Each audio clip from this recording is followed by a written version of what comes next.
Good day, everyone. Welcome to Global Government News. Today is August 23rd, 2010, and I'm Darko. I'm covering the economy and the restructuring, as I like to put it, of the economy, which is basically not a collapse, but not a recovery. It's just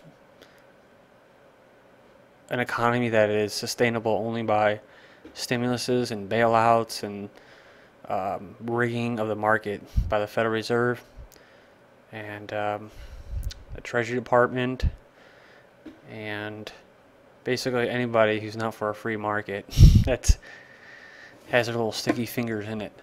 But anyways, this is regulators shut down big Chicago bank, 7 others. We know that the Federal Reserve was given a lot more power than they've ever had because of this, what I call an engineered crisis, this engineered housing crisis, which left a lot of good people well, on the streets. If they're not on the streets yet, they're definitely hurting. And people like Goldman Sachs made a lot of money out of it. And the companies that were involved with it, that were kind of used, or whether they knew or aware they were being used as a big Ponzi scheme, is pretty much irrelevant, because your taxpayers were used, or your tax dollars were used to cover their losses. This says regulators on Friday shut down a big community bank based in Chicago that has been known for its social activism but racked by financial troubles in recent months. A consortium funded by several of the biggest U.S. financial firms is buying its assets and pledging to operate the new bank by the same principles. The FDIC took over Shore Bank with $2.16 billion in assets and $1.54 billion in deposits. Urban Partnership Bank, the newly chartered financial institution, agreed to assume Shore Bank's deposits and nearly all of its assets. And you know what's funny is, remember during this whole 2008 little crisis, and a lot of the banks, were having trouble, and it came down to it that the FDIC wasn't even solvent. They didn't even have the money to cover just a few banks that were starting to go under. So I mean, that right there is just a joke to me as well.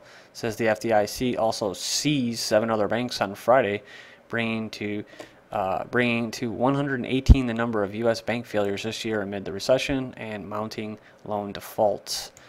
And so yeah, a lot of these banks are going to go under, and this is all part of the plan, as far as I see it, as far as letting good banks go under and go insolvent, and they're not going to get any help, much like the people that lost their homes or had trouble with these mortgages, these bad mortgages.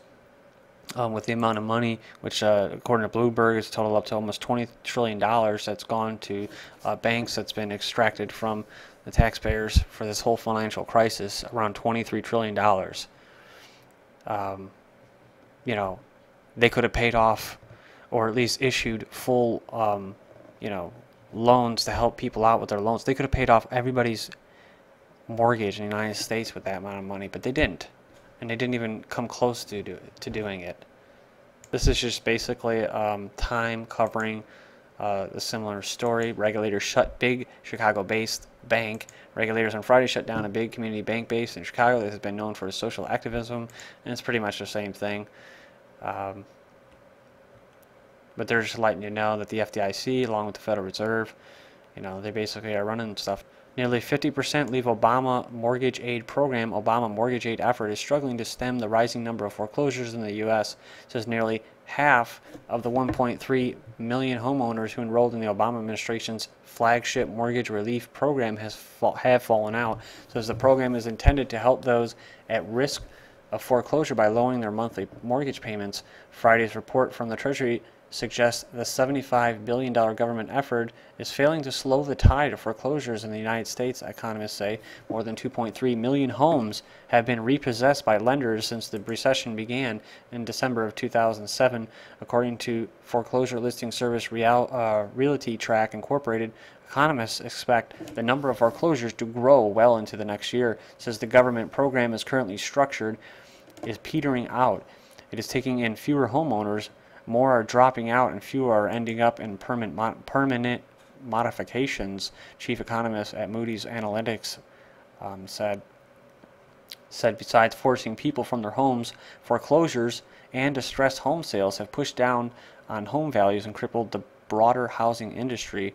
They have made it difficult for home builders to compete with the depressed prices and discourage potential sellers from putting their homes on the market. Approximately 630,000 people who have tried to get their monthly mortgage payments lowered through the government program have been cut loose through July, according to the Treasury report. That's about 48% of those who have enrolled since March of 2009, and it is up from 40% through June. Said another 400,000, or roughly 32% of those who started the program, have received permanent loan modifications and are making the payments on time.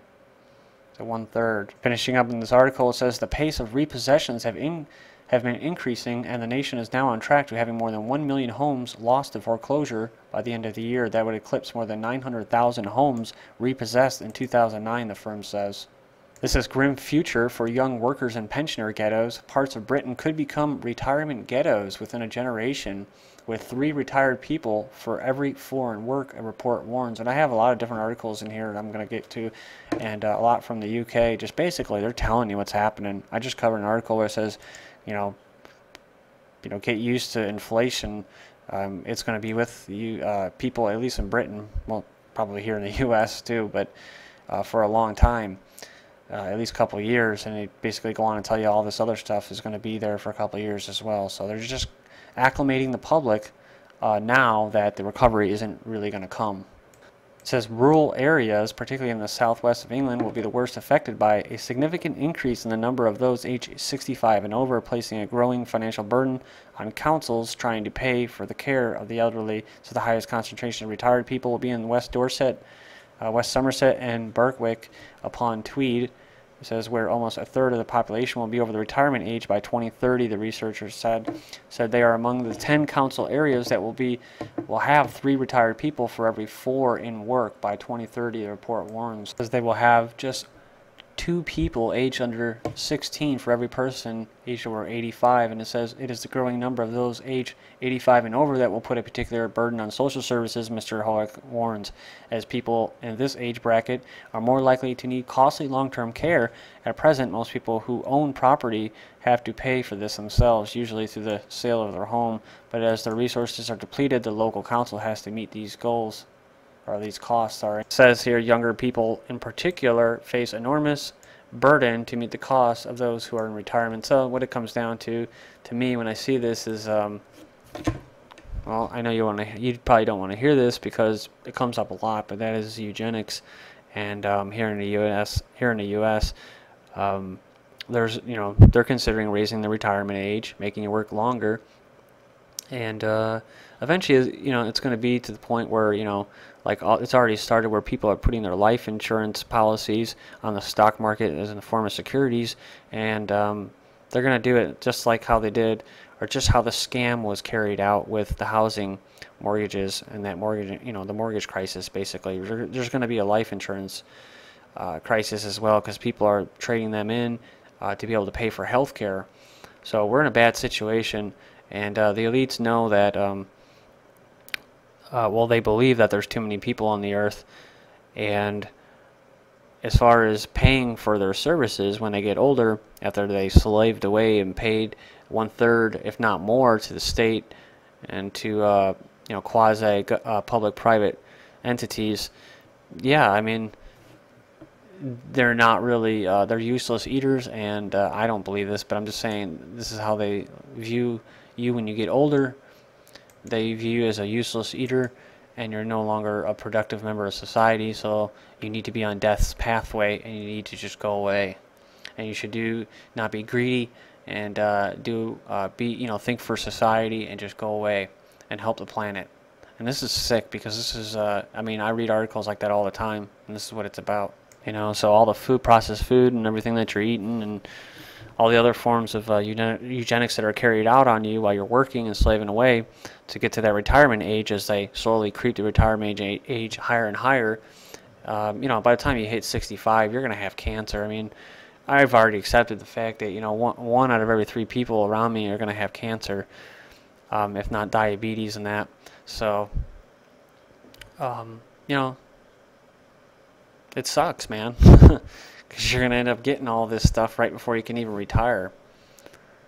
This is government urged to reveal true national debt of $4.8 trillion. The Institute of Economic Affairs has calculated that the national debt is $4.8 trillion once state and public sector pension liabilities are included. So $78,000 for every person in the UK. It says the IEA raised its concerns after the latest public finances data from the Office for National Statistics, ONS, this week, which show that the total debt, excluding bank bailouts, is $816 billion, itself a record high. However, the figures strip out the state pensions liabilities in contravention of standard accounting practice. And finishing up, it says the latest official national debt figure is seriously misleading. Looming in the background are pension liabilities. These should be moved to the forefront, and the ONS should include these liabilities in their calculations. It says it's shocking enough to see official figures revealing a jump in national debt over the last year from equivalent of 48% of GDP to 56%, but the grave reality is that our real national debt stands at 330% of GDP.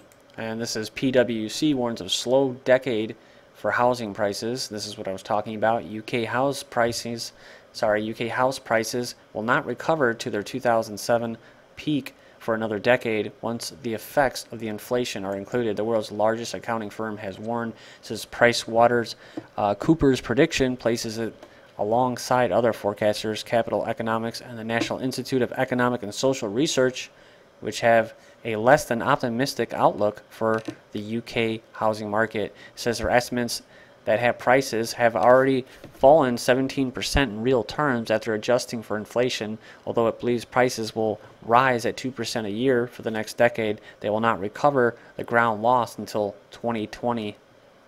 This is Der Spiegel. U.S. middle class is vanishing. It says the American middle class is on the verge of disappearing, while the United States itself is in danger of becoming a third world country. Like John Voight says, a third world company. A leading German newspaper says, according to an article appearing in the German newspaper Der Spiegel, the negative consequences of the global financial crisis include a widening social class rift and the elimination of the middle class in the U.S. And of course, like I said, this is exactly what the elites want. So this is all part of the plan, and they get what they want. It says the article states that many Americans are beginning to realize that the American dream has now become a nightmare, as people are having to face the bitter reality of shrinking job market, along with the decades of stagnating wages and dramatic increases in inequality. So, and you know. And they will, of course, like they have been, blame capitalism for the housing crisis and all of this. It has nothing to do with this, as called economic warfare. And the middle class, you see, they're a threat. They are a threat to the establishment because they have power, because they actually have money. And so the middle class needs to go away, just like democracy. This is kicked in the groin. Health insurance companies are dramatically increasing premiums due to the new healthcare law, and there's not much we can do about it. I recommend you go and check this out. A lot of good information in here. I was just talking about not health insurance, but life insurance policies being sold on the stock market, but they were talking about premiums for life insurance and health insurance all going up. Okay, we're finishing up here. Cuts in Social Security. A White House-created commission is considering proposals to raise the retirement age and take other steps to shore up finances of Social Security, prompting key players to prepare for a major battle over the program's future. That's right, guys. The money is really not going to be there once the big baby boomer generation starts retiring. Not only is there not enough people to pay into it, but there's just not enough people really working and making enough money to pay into it to cover not only them, but us when we retire. So they propose raising taxes and cutting benefits, particularly for the wealthy, but that's basically your millionaire. You know, it's not your billionaire, not your trillionaire. It's your millionaire. It's your local small business guy who will then have less money to hire more employees. LA unveils $578 million school, costliest in the U.S. This is the first of many complexes that I think are coming, in which your children or students will be able on the weekends to visit their parents and family. Americans using their rainy day savings to live. Bank of America sees U.S. double-dip danger from fiscal chick. Mortgage rates may hit 14% within 2 years. Interest rates may hit 8% in 2 years. Soaring teen unemployment could have lifetime effect. And Pakistan starts IMF talks, seeks help from flood.